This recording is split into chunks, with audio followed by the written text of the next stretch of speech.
Hello students, how you are all? I hope you all are fine. Okay, we starting our new concept today,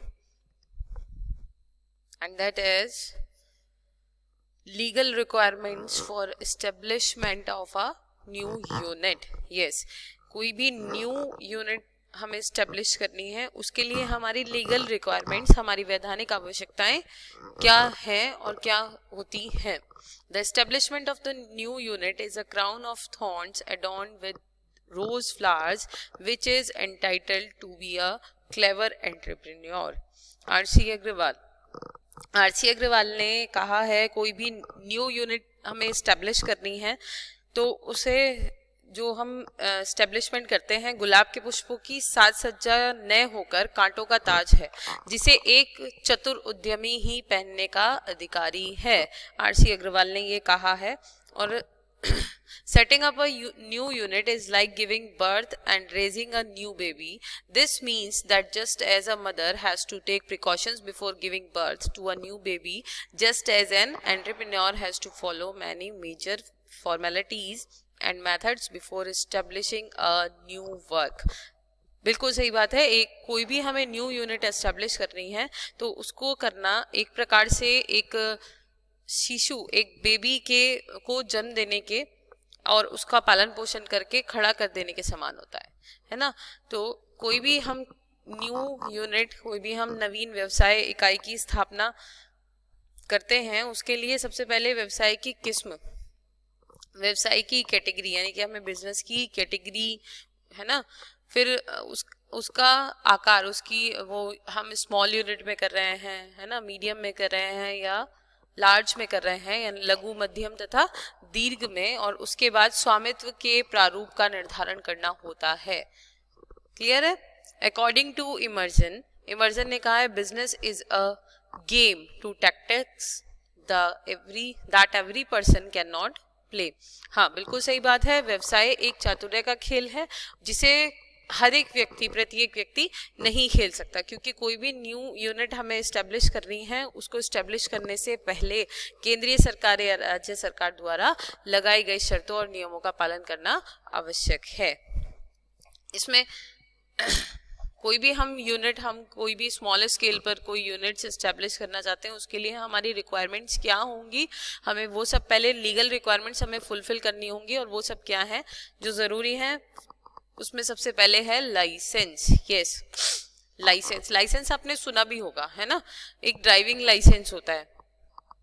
तो जब आपको drive करनी होती है आपकी, उसके लिए कुछ प्रोविजंस बनाए गए हैं, उसके लिए है ना कुछ कंडीशंस रखी गई हैं कि आप इस एज लिमिट के हो जाएंगे तो आपको डीएल बनवाना कंपलसरी हो जाता है. डीएल के बिना आप नहीं ड्राइव कर सकते हैं. उसमें 2 व्हीलर और 4 व्हीलर की प्रोविजंस भी होते हैं. ऐसे ही यहाँ पे कोई भी न्यू एंटरप्राइज, न्यू यूनिट आपको स्टार्ट करनी है तो उसमें भी सबसे पहले आपको लाइसेंस लेना होता है. कोई भी न्यू यूनिट को इस्टेब्लिश करने से पहले उसमें डिपेंड करता है कि सेंट्रल गवर्नमेंट और स्टेट गवर्नमेंट जो भी जैसे भी प्रावधान हो उसके अकॉर्डिंग उनसे लाइसेंस प्राप्त किया जाता है. 24 जुलाई 1991, 24 जुलाई 1991 को अनाउंस किया गया था नवीन औद्योगिक नीति, और उसके पश्चात किए गए संशोधनों के अनुसार नवीन लाइसेंसिंग नीति के अंतर्गत कई महत्वपूर्ण निर्णय लिए गए हैं. लाइसेंसिंग नीति के प्रमुख तत्व जो है, सबसे पहले है कि सरकार ने सार्वजनिक क्षेत्र के उपक्रमों के लिए शुरू से ही आरक्षण नीति अपनाई है. सन 1991 की नवीन लाइसेंसिंग नीति के अंतर्गत सार्वजनिक क्षेत्र के लिए आरक्षित उद्योगों की संख्या घटाकर 8 कर दी गई है.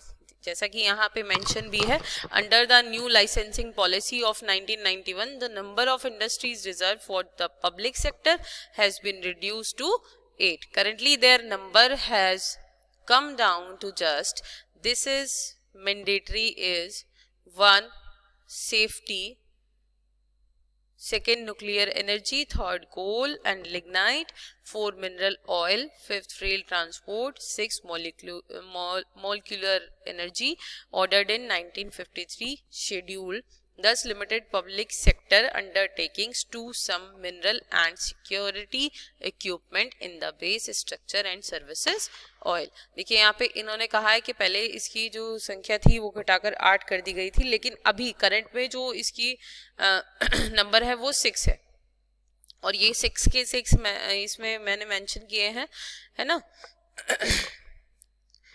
ये 1953 की जो अनुसूची है में वर्णित खनिज पदार्थ हैं। इस प्रकार सार्वजनिक क्षेत्र के जो भी उपक्रम हैं, उपक्रमों को आधार ढांचे की वस्तुओं व सेवाओं, तेल व कुछ खनिज पदार्थों तथा सुरक्षा उपकरण तक सीमित कर दिया गया है।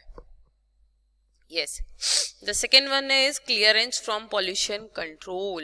Yes, an entrepreneur has to obtain clearance from the Pollution Control Board under the Water Prevention and Control of Pollution Act 1974, Air Prevention and Controls of Pollution Act 1981.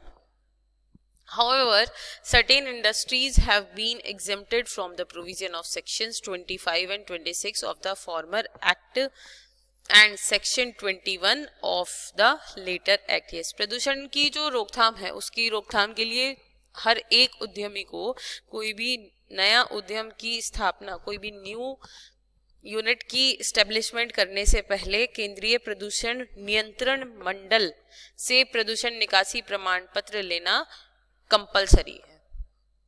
इसमें पहला प्रमाण पत्र वायु प्रदूषण रोकथाम एवं नियंत्रण अधिनियम 1981 के अंतर्गत निर्गमित किया जाता है। दूसरा प्रमाण पत्र जल प्रदूषण रोकथाम एवं नियंत्रण अधिनियम 1974 के अंतर्गत निर्गमित किया जाता है। ये दोनों प्रमाण पत्र ये प्रमाणित करते हैं कि प्रस्तावित उद्यम अथवा उद्योग वायु प्रदूषण तथा जल प्रदूषण से सर्वथा मुक्त हैं। इन दोनों की निकासी के लिए उपयुक्त यंत्र स्थापित कर दिए जाते हैं। क्लियर है? देखिए इसमें मेंशन भी किया है मैंने, for the prevention of pollution every entrepreneur is required to obtain a pollution clearance certificate from the central pollution control board before setting up a new enterprise. Here the first certificate is produced under the air pollution Prevention and Control Act 1981. The second certificate is produced under the Water Pollution Prevention and Control Act 1974. Both these certificates certify that the proposed bill or industry is always free from air pollution and water pollution. Appropriate instruments are installed for the extraction of these two.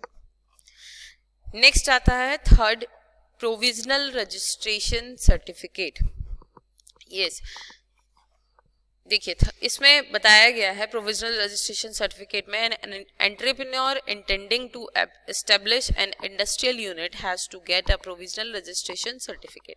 कोई भी new unit हम जब establish करते हैं तो उसको establish जो करने वाले उद्यमी हैं, है ना, उनके लिए इस संबंध में उठाया जाने वाला कोई भी तीसरा कदम राज्य के जिला उद्योग केंद्र से उस उद्यम की स्थापना के लिए अस्थायी पंजीयन प्रमाण पत्र लेना आवश्यक है। यानी कि जब आपको, जैसे आपको डीएल मिलता है स्टार्टिंग में 6 मंथ का लर्निंग में मिलता है ना, ऐसे ही एक ये प्रोविजनल रजिस्ट्रेशन सर्टिफिकेट होता है जिसमें ये आपका अस्थायी होता है ना, कुछ टाइम पीरियड के लिए आपको ये दिया जाता है।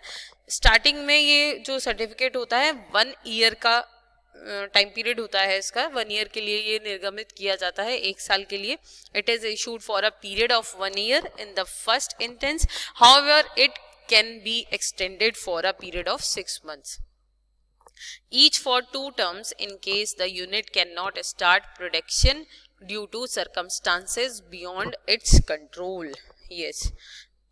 इसमें कुछ provisional registration certificates entitle the entrepreneur, ये जो सर्टिफिकेट होता है इसके बेस पर ही जो उद्यमी होता है उन्हें कुछ ये जो पॉइंट्स दिए गए हैं, है ना, इनके ये उनका अधिकारी हो जाता है। उद्यमी के पास इनका राइट होता है to apply for a built up shed for a plot in an industrial area. कोई भी औद्योगिक बस्ती में वो शेड और या प्लॉट के लिए आवेदन कर सकता है। Second one is to apply for municipal licences, to apply for power connection, बिजली का जो बिजली पाने के लिए जो रजिस्ट्रेशन किया जाता है, आवेदन किया जाता है, एप्लीकेशन दी जाती है, अप्लाई किया जाता है बिजली पाने के लिए, ऐसे ही म्यूनिसिपल के लिए स्थानीय चुंगी अथवा निगम से लाइसेंस प्राप्त करना होता है। To apply for financial assistance from bank and other institutions, और बैंक या किसी अन्य वित्तीय संस्थान से आर्थिक वित्तीय सहायता प्राप्त कर सकता है। क्लियर है?